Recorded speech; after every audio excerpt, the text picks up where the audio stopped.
Hey guys, in this video, I will talk about creating a college list and some of the things that they won't share with athletes. They can mean a few people, from coaches to recruiters to guidance counselors, parents. It may not be intentional, but there could be a few things that you leave off that you really do need to include when putting together a college list. I decided to put this video together because the way student athletes target schools and the amount of effort that they put into creating a college list can truly affect the experience you have as an athlete at the collegiate level. This can include anything from playing time and experience with a program. It can affect the amount of debt that you have or lack thereof once you graduate. And it can also impact the amount of opportunities you have, especially when you're thinking about career once school is over. A college list is something that every student should focus on. But being a little biased, I feel that student athletes need to spend a little more time and effort into putting together a solid list. In the description box below, I'm including a timestamp on each of the items that I point out. So if you want to jump ahead to a specific category, you can do that. Here are 6 things that you should consider when putting together your college list, and a few things that folks just won't tell athletes. My first suggestion is to start early. Do not wait until senior year. Why even give yourself that kind of stress? Instead, give yourself plenty of time to put together a solid college list, and starting in your freshman or sophomore year, in my opinion, is not too early. What they won't tell you is by starting late means you are technically missing out on so many opportunities and leaving money on the table. Think about it. There are hundreds of thousands of student athletes out there right now vying for a very limited amount of scholarship opportunities. So while you're waiting, there's an athlete out there that's putting their list together. While you're taking your time, that means there's an athlete that's contacted coaches and making opportunities available for him or herself. Don't wait and don't assume that a school will contact you. Sometimes you gotta be proactive, and starting early is definitely the right first step. Next, it's very important to cast a wide net. There's no problem with having a goal or a dream school that you want to attend or a program that you want to play for, but make sure you mix up your list with different options. You really never know what opportunities will present themselves, so make sure your list has different programs, schools, colleges, universities that have different specialties, different qualities, or different characteristics that you would be interested in. What they won't tell you is to be honest with yourself. Do not add schools to your list that have no chance of recruiting you. I'm not trying to be mean, just trying to be real. You know best your athletic ability, your GPA, all the skills and abilities that you can bring to a program. For example, I am not that tall. I'm about 5'6". I was not super athletic. I was not super muscular, but I was a good athlete. So I knew that putting schools like UConn, Notre Dame, Tennessee on my list, it was just a waste of time. So just be real with yourself and keep your list short. 6 to 8 schools I think are plenty, but do not go crazy and adding 10, 15, 20 schools to your list. You're already busy enough balancing school and sports, so just keep it real and keep it brief. A question that you want to make sure that you ask yourself when putting together your list is, what type of experience as a student athlete do I want to have?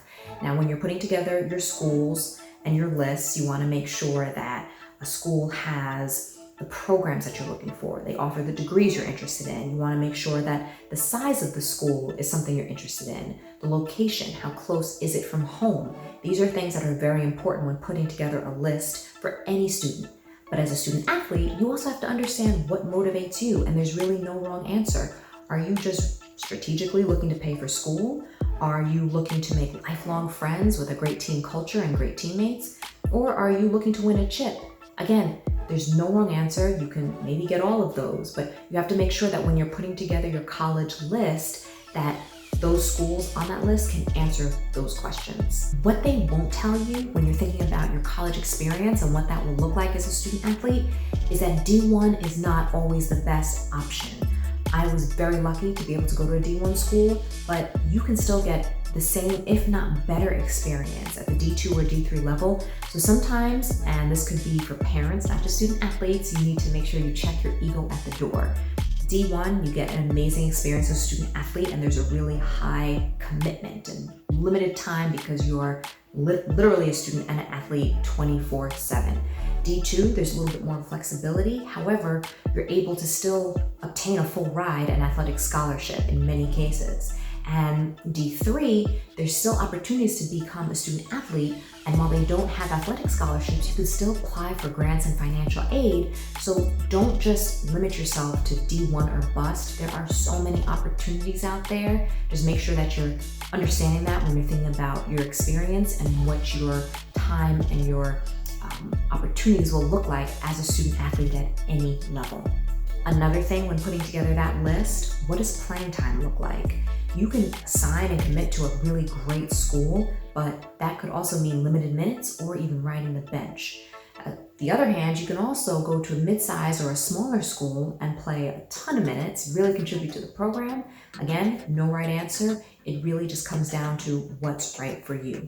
What coaches and recruiters won't tell you is that, if you probably don't already know, college sports is a business. Coaches want to win, schools want winning programs. So while they are doing everything in their power to recruit you as a student athlete, they could also be recruiting another student athlete who's in your position as well. So you could essentially be competing for playing time every year. So don't think that your spot is secure, even if coaches or recruiters say, we want you, you will be the star of the show. You could be in a situation where every year you are competing for playing time. So consider that when you're comparing schools and putting that list together. Another thing to consider when putting your list together is, what does your money situation look like? You may not have the money, or you may not want to pay for school, and that's fine. But Division I is not the only way to get a full ride. At the Division II level, you can get full or partial athletic scholarships. And at the Division III level, you can also pay for school by applying for federal assistance, by taking out grants. You can take out loans, but again, there are other options in not having to borrow money to fund your college experience.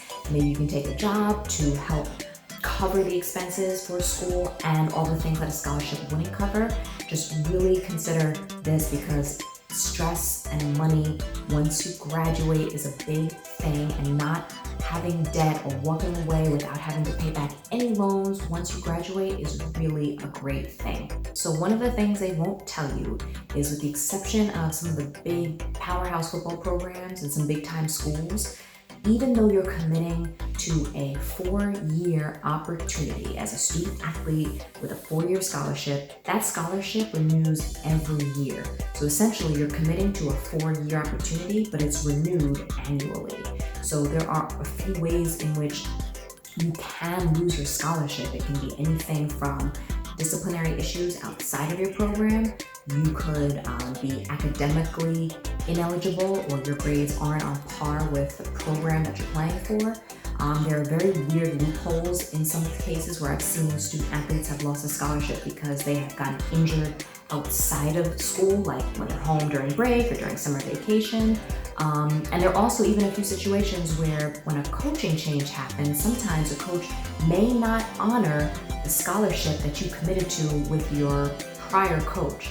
So just keep in mind, even though you do commit and you sign on the dotted line, it isn't guaranteed. So you have to be careful and protect yourself financially. Last but not least, check out the Career Services Department for each of the schools that you have on your college list. Career Services is so important when you're considering prepping a resume, putting together a portfolio, looking at job and internship opportunities, and even the network that you'll have access to once you graduate. So what will happen sometimes is coaches or administrators will not bring up career services. It is what it is. Instead, make sure to ask questions like, what are their placement rates? What percentage of student athletes have career services placed in jobs and internships? This is really important because you don't want to be a graduate or someone who has finished playing pro and you don't have access to great career opportunities or great networks following your experience. Thanks for watching. If you like this video, please give it a thumbs up or subscribe to my channel.